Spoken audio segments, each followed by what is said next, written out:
2026-এর লড়াই কিন্তু জমে গেল। কেননা বাংলার একটা বৃহৎ অংশের মানুষ যে বার্তাটা আরএসএস বা সংঘের কাছ থেকে শুনতে চাইছিল, ঠিক সেই বার্তাটাই সেই টোনেই দিয়ে গেলেন সংঘের প্রধান মোহন ভাগবতজি। এবং যাদের মনের মধ্যে একটু হলেও কনফিউশন ছিল যে বাংলায় সত্যিই আরএসএস সিরিয়াস, তারা বাংলায় জিততে চায়, এই রাজ্যে ক্ষমতার পরিবর্তন হোক, মমতা বন্দ্যোপাধ্যায় নবান্ন থেকে যাক, এটা নবান্ন চায়, সেই জায়গা নিয়ে কোনো রকম কোনো রাগঢাক নেই। একদম আভ্যন্তরীণ বৈঠক, কিন্তু যে খবর সামনে আসছে সেখান থেকে স্পষ্ট হয়ে গেল সংঘ কি চাইছে। অখণ্ড অঙ্গ বঙ্গ কলিঙ্গ চায় বিজেপি। দক্ষিণবঙ্গে সক্রিয়তা দ্বিগুণ করতে মোহন নির্দেশ পরিবারকে। আনন্দবাজারের খবর। অঙ্গবঙ্গ কলিঙ্গ কি? অবশ্যই বঙ্গ মানে তো অনেকেই বুঝতে পারছেন যে বাংলার কথা বলা হচ্ছে, কলিঙ্গ মানে ওড়িশার কথা বলা হচ্ছে। অঙ্গটা কি সবটাই ব্যাখ্যা করব, কিন্তু এই জায়গাটাই অত্যন্ত গুরুত্বপূর্ণ ছিল। দেখুন, বাংলা এবং বাঙালির একটা বড় অংশ চায় যে এই রাজ্যে পরিবর্তন ঘটুক, কেননা তারা বিশ্বাস করে এই রাজ্যে তৃণমূলের আমলে যে রাজনীতিটা চলছে, যেভাবে রাজ্যটা চলছে, আমরা ধ্বংসের দিকে এগিয়ে যাচ্ছি। এবং এই দল যদি 2026-এও জেতে, তাহলে অর্ধেক বাঙালিকে হয় বাক্স প্যাঁটরা গুটিয়ে অন্য রাজ্যে চলে যেতে হবে, আর না হলে তাদের এই রাজ্যে ভবিষ্যৎ বলে কিছু নেই, চরম সর্বনাশ নেমে আসবে। এবং সেই জায়গা থেকে তারা পরিবর্তন চায়, কিন্তু তাদের মনের মধ্যে জট পাকিয়ে আছে একটা জায়গাতেই, যে মানুষ তো এখানে চাইছে, কিন্তু দুটো জায়গা যেখান থেকে এই পুরো জায়গাটা নিয়ে চাপ দেওয়া উচিত। একটা হচ্ছে বিজেপির কেন্দ্রীয় নেতৃত্ব, মানে সোজা কথায় নরেন্দ্র মোদী, অমিত শাহ, তারা কি চান, আর আরেকটা হচ্ছে এই সংঘ পরিবার আরএসএস, তারা কি চান। এই জায়গাটা নিয়েই তারা কনফিউজ আছেন। এবং এরই মাঝখানে যখন শোনা গিয়েছিল মোহন ভাগবতজি 11 দিন টানা বাংলায় থাকবেন, এবং সেখানে সংঘের একদম যে রাষ্ট্রীয় স্তরের একটা বৈঠক সেটাও বাংলাতে হচ্ছে, তখনই কিন্তু একটা মনের মধ্যে আশা ছিল। কিন্তু সেই জায়গা থেকে মোহন ভাগবতজি কি বার্তা দেন, কি বলতে চান, আসলে কি মোটিভটা, সেটা সকলেই জানতে চাইছিলেন। আর সেই জায়গা থেকেই নির্দিষ্ট করে দিলেন যে একসঙ্গে থাকতে হবে ভাই। যদি বাংলায় পরিবর্তন চাও, তু তু মায় জায়গা নেই। এই তু তু মায় করতে গিয়ে 2024-এর লোকসভা নির্বাচনে কিন্তু বড় ক্ষতি হয়ে গেছে। এবং সেই জায়গাটা সকলেই বুঝেছেন, যারা দেশটাকে বদলাতে চান, দেশের ভালো চান, দেশটাকে এগিয়ে নিয়ে থাকতে চান। এবং তার ফলে সেই জায়গা থেকে সংঘ পরিবার তারা কিন্তু ময়দানে নেমেছে। ফলে হরিয়ানা হয়েছে, মহারাষ্ট্র হয়েছে, দিল্লিতে অসাধ্য সাধন হয়েছে, এবার কি বাংলায় হবে? এবার বাংলায় যে হবে সেখানে আরো একটা বড় সুখবর কিন্তু আছে, সেটা একটু পরে বলছি, কিন্তু আগে এই অঙ্গভঙ্গ কলিঙ্গের ব্যাপারটা বোঝাই। দেখুন, সংঘ মানেই তো অখণ্ড ভারত, পৌরাণিক ভারত, এই জায়গাটা নিয়ে একটা তাদের ভাবনা চিন্তা আছেন। তো পৌরাণিক ভারতে অঙ্গ বলতে বোঝানো হয় বিহারের পূর্বাঞ্চলের কিছুটা অংশ, আমাদের এখনকার যেটা উত্তরবঙ্গ, এবং আসামের কিছুটা অংশ, এইটাকে নিয়ে অঙ্গ বলা হয়। এবার যদি স্ট্র্যাটেজিক্যালি দেখেন, দেখুন বিহারে যদিও নীতিশ কুমারের সঙ্গে জোট আছে, কিন্তু বিজেপি সেখানে ভালো গ্রিপ আছে, সুতরাং সেই অংশটা রয়েছে। উত্তরবঙ্গে বিজেপি ভালো গ্রিপ তৈরি করে নিয়েছে, এবং আসাম, সেখানে তো বিজেপি সরকার রয়েছেই। ফলে এই যে সেগমেন্টটা পুরনো পুরনো পৌরাণিক জায়গা হিসেবে, সেই অঙ্গ কিন্তু বিজেপির দখলে রয়েছে। কলিঙ্গ মানে ওড়িশা, সেখানে নবীন পট্টনায়ক, তিনি একটা লিভিং লিজেন্ড হয়ে গেছিলেন, সেখানে বিজেপি ক্ষমতায় এসছে। মাঝখানে পড়ে আসে বঙ্গ। বঙ্গ যদি পৌরাণিক হিসেবে দেখা হয়, যেটাকে দক্ষিণবঙ্গ বলা হয় আমাদের এখন, সেই দক্ষিণবঙ্গ এবং বাংলাদেশ তাদেরও কিছুটা অংশ। এবার বাংলাদেশের অংশ তো এখন আর এখানে কিছু করার নেই, পশ্চিমবঙ্গেরই যে দক্ষিণবঙ্গ অংশটা রয়েছে, সেই জায়গাটাকে বঙ্গ বলা হয়। এবার উত্তরবঙ্গে স্ট্র্যাটেজিক্যালি বিজেপি স্ট্রং হোল্ড আছে, সেখানে কিন্তু বিজেপি শক্তি বৃদ্ধি করতে পারে, আসন সংখ্যা বৃদ্ধি করতে পারে। দক্ষিণবঙ্গ এবং মধ্যবঙ্গ, বিশেষ করে মধ্যবঙ্গে, সেখানে কিন্তু তৃণমূলের একদম গড় হয়ে গেছে। বিশেষ করে ওই ধরুন মুর্শিদাবাদ বা বর্ধমান, এইসব যে জায়গাগুলো রয়েছে, সেগুলো একদম দুর্ভেদ্য দুর্গ হয়ে গেছে, সেখান থেকে কিন্তু খুব ভালো ফল এই মুহূর্তে করাটা মুশকিল রয়েছে। তাহলে উত্তরবঙ্গ এগিয়ে রয়েছে বিজেপি, মধ্যবঙ্গ সেখানে এগিয়ে রয়েছে তৃণমূল। ডিসাইডিং ফ্যাক্টর কি? দক্ষিণবঙ্গ। এই দক্ষিণবঙ্গ তৃণমূল কংগ্রেসের হাত থেকে বার করে নিয়ে আসা সম্ভব, কিন্তু সেটার জন্য অনেকটা পথ যেতে হবে। এবার সেই জায়গায় দক্ষিণবঙ্গের সক্রিয়তা দ্বিগুণ করার নির্দেশ দিয়েছেন মোহন ভাগবতজি। অর্থাৎ সংঘ কিন্তু বাংলাকে নিয়ে আর কোনো লুজ বল দিতে চাইছে না। যে একটা ধারণা এখানকার মানুষের মধ্যে হয়ে যাচ্ছিল যে সংঘই চায় না এই রাজ্য থেকে তৃণমূল যাক, সেই জায়গাটা কিন্তু নয়। এবং তারপর মোহন ভাগবতজির সঙ্গে এই মমতা প্রশাসন যা করলো, একটা সভাকে করতে দেওয়া নিয়ে, পুরো রিংটোনটা কিন্তু সেট হয়ে গেছে। এবার এই জায়গায় যেটা শোনা যাচ্ছিল, বা যেটা আমাদের কাছে এর আগে আপডেট ছিল, যে একটা টিম কাজ শুরু করেছিল হরিয়ানাতে। সেই হরিয়ানা মডেল সাকসেসফুল হয়েছিল। হরিয়ানায় বোধহয় 90টার কাছাকাছি বিধানসভা আছে। সেটার জন্য এই সংঘের টিমটা প্রায় 17,000 মতো বৈঠক করে, ছোট ছোট বৈঠক করে।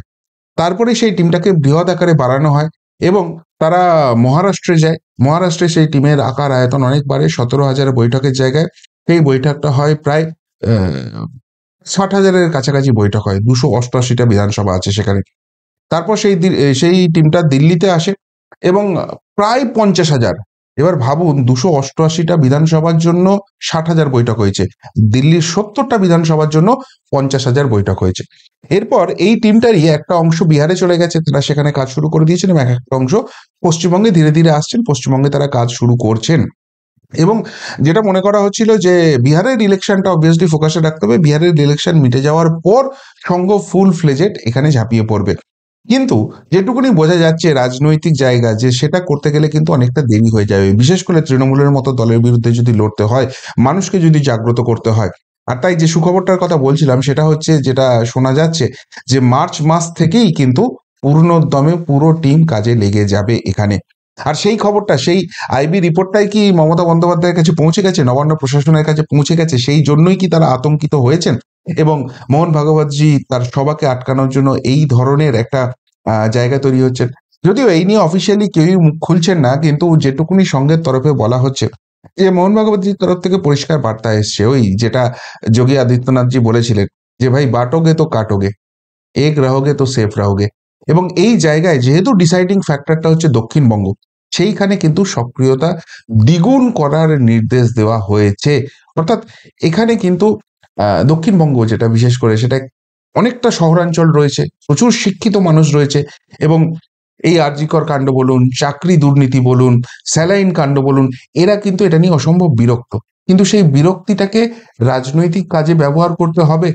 শুধুমাত্র আমি আমার ড্রয়িং রুমে বসে বিরক্ত হলে হবে না, আমাকে কষ্ট করে ময়দানে নামতে হবে, আমাকে নিজের ভোটটা নিজে সিকিউর করতে হবে। শুধুমাত্র তাই নয়, অন্য মানুষকেও উৎসাহ করতে হবে। কোনো কোনো রাজনৈতিক দলকে পার্টিকুলারলি বলার দরকার নেই, শুধু দেশটার ভালো কারা করতে পারে। তুমি যে ডিএটা পাচ্ছ না, তোমার যে 30-40 লক্ষ টাকা আটকে আছে, এই সরকার কোনোদিন দেবে? তোমাদের ডিএটা আটকানোর জন্য কোটি কোটি টাকা খরচ করে সুপ্রিম কোর্টে কি ধরনের তারিখ পে তারিখের খেলা করছে দেখতে পাচ্ছ। সুতরাং তোমাকে যদি ডিএ পেতে হয়, তাহলে কিন্তু তোমাকে ভোটটা সঠিক জায়গায় দিতে হবে। কারা ডিএ দিতে পারে ডিসাইড করো, তাকে ভোটটা দাও। শুধু নিজে দিলে হবে না, গতবার তাদেরকে যারা দেয়নি তাদের একজনকে অন্তত ইন্টারেস্ট করাও, সেখানে ভোট দেওয়া। তোমার বাড়ির ছেলেটা চাকরি পেয়েছে, তার যে ন্যায্য যোগ্য চাকরিটা ছিল, সেটা কোটি কোটি টাকা ঘুষ নিয়ে এরা যেহেতু ক্ষমতায় আছে বেচে দিয়েছে। এরা ক্ষমতায় থাকলে কোনোদিন চাকরি পাবে, সরকারি চাকরি পাবে? ওরা দিতে পারে। লক্ষ্মীর ভান্ডারে 1,000 টাকা ধরিয়ে দিয়ে তোমার ভোটটা নিচ্ছে, 1,000 টাকায় সত্যিই কিছু হয়? লক্ষ্মীর ভান্ডারের মতো প্রকল্প সারা ভারতের অন্যান্য রাজ্যেও আছে। যারা যারা যারা আছে, তারা সেখানে ঠিক কত টাকা দিচ্ছে, কোন ফেসিলিটি পাচ্ছ? স্বাস্থ্য সাথী নামে একটা কার্ড চালিয়ে দিয়েছে, আর ওদিকে ভারত সরকারের আয়ুষ্মান ভারত কার্ড আছে। ভারতবর্ষের সেই আয়ুষ্মান ভারত কার্ডটা যদি তোমার পশ্চিমবঙ্গে চালু হয়, সারা ভারতবর্ষের কত হাসপাতালে তুমি চিকিৎসার সুবিধা পাবে। আর এখানে চিকিৎসার নামে কি হয় দেখতে পাচ্ছ তো? যে কোনো বড় অসুখ হোক, তোমাকে ছুটতে হয় ব্যাঙ্গালোর, চেন্নাই, মধ্যপ্রদেশ, গাড়ি ভর্তি করে করে করে যাচ্ছ।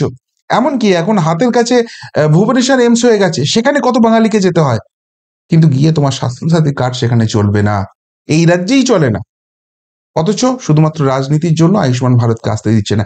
এই যে বিষয়গুলো আছে, এগুলো মানুষের সামনে তুলে ধরতে হবে, মানুষকে সচেতন করতে হবে, এবং সেই জায়গা থেকে মানুষ ভোট দেবে।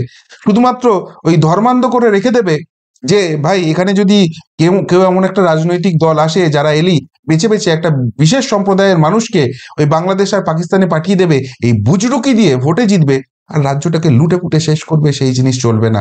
সুতরাং এই জায়গাটা চেঞ্জ করতে গেলে মানুষকে জাগাতে হবে। মানুষ যতক্ষণ না জাগবে, যতক্ষণ না ময়দানে নামবে, ততক্ষণ কিছু হওয়ার নেই।